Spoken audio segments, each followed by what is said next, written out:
El pueblo de San Martín tenía una reputación de tranquilidad que a veces se sentía demasiado densa, como si un manto de calma ocultara algo inquietante. Las casas, alineadas en la calle principal, estaban rodeadas de sombras que parecían más oscuras de lo que debería. La mía, una construcción antigua de ladrillo y madera, se alzaba con un aire de solemnidad, y el jardín de mi abuela estaba en constante estado de desorden, como si la naturaleza se estuviera apoderando lentamente de él. El señor González, el vecino de la casa adyacente, era una figura extraña que siempre había llamado mi atención. Durante el día, su presencia era la de un hombre normal, saludaba con una sonrisa forzada y mantenía una apariencia ordenada. Sin embargo, al caer la noche, la atmósfera cambiaba. Las luces de su casa se apagaban antes de lo habitual, y un silencio ominoso descendía sobre su propiedad, interrumpido solo por susurros inaudibles y ruidos inexplicables que provenían de su casa. Una noche, después de que el señor González se fuera de viaje, algo en mi interior se removió. La ausencia de su figura inquietante hizo que el vecindario se sintiera aún más extraño y desolado. Las sombras se arrastraban por las paredes y el aire estaba cargado de una tensión palpable. La curiosidad me pudo, y decidí aventurarme en la casa del vecino, impulsado por una mezcla de miedo y fascinación. Con las primeras sombras de la noche, me deslicé por el patio trasero que conectaba las dos propiedades. La casa del señor González se erguía en la penumbra, sus ventanas oscuras como ojos vacíos. La puerta trasera estaba entreabierta, como si invitara a descubrir lo que se escondía en su interior.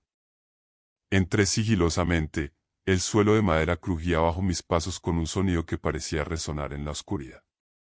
Dentro, la casa estaba sumida en una penumbra inquietante.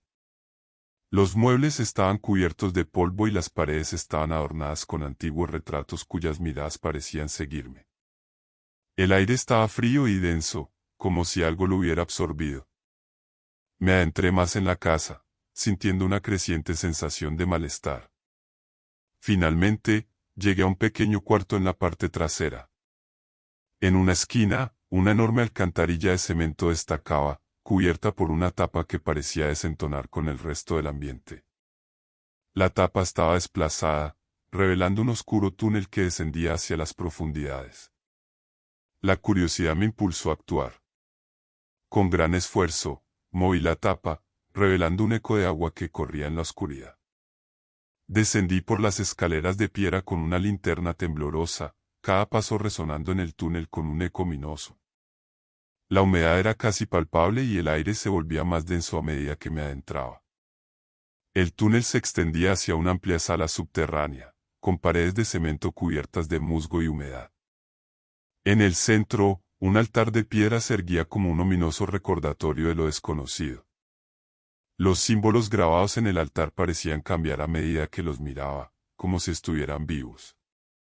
La atmósfera se volvía cada vez más opresiva y fría. Sentí una presencia, algo que no podía ver pero que era extremadamente palpable. Un susurro gutural, como el murmullo de voces perdidas, comenzó a resonar en la sala. Las sombras parecían moverse por sí solas, arrastrándose hacia el altar. En ese momento, una figura surgió de las sombras. Era una presencia oscura, indefinida pero claramente malévola. Sus ojos brillaban con una luz fría y vacía, y su forma parecía fluctuar como si estuviera hecha de humo y pesadilla. La figura avanzó hacia mí, y el terror absoluto se apoderó de mí. El suelo temblaba bajo mis pies y un frío glacial se extendió desde el altar, envolviéndome. Antes de que pudiera reaccionar, la presencia se abalanzó sobre mí, y la oscuridad me engulló.